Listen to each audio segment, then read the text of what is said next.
मैं Shashank Sharma GT news में आपका हार्दिक स्वागत करता हूं। ऑल इंडिया मुस्लिम जमात के राष्ट्रीय अध्यक्ष मौलाना मुफ्ती साहबुद्दीन रिजवी ने बरेली में बड़ी बहस छेड़ दी है। उनका कहना है कि राजनीतिक पार्टियां खास करके कांग्रेस और समाजवादी पार्टी के गठबंधन को चेतावनी देते हुए कहा कि मुस्लिम आबादी को देखते हुए टिकट वितरण किया जाए।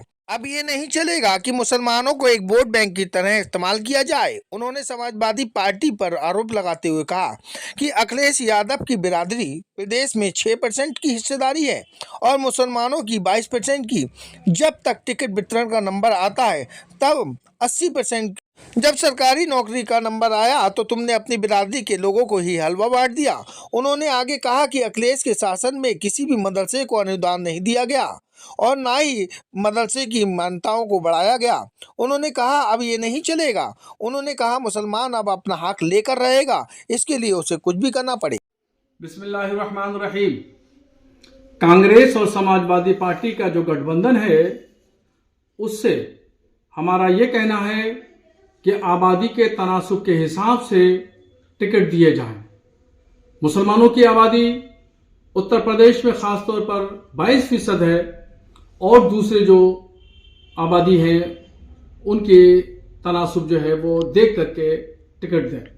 22% मुस्लिम आबादी होने की वजह से सबसे बड़ा हक जो बनता है वो मुसलमानों को बनता है, मगर गुज़श्ता सालों में देखा यह गया कि समाजवादी पार्टी ने 6% लोगों को, जिनकी आबादी 6% है, उनको सबसे ज्यादा टिकट दिए और मुसलमानों की आबादी 22% है, उनको सबसे कम टिकट दिए, चाहे वो विधानसभा हो चाहे वो लोकसभा हो।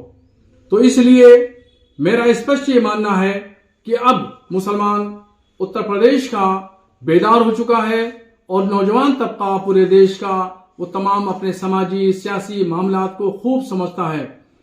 अगर तनासुब का हिसाब देख करके टिकट नहीं दिए गए तो इसका नुकसान समाजवादी पार्टी को उठाना पड़ेगा।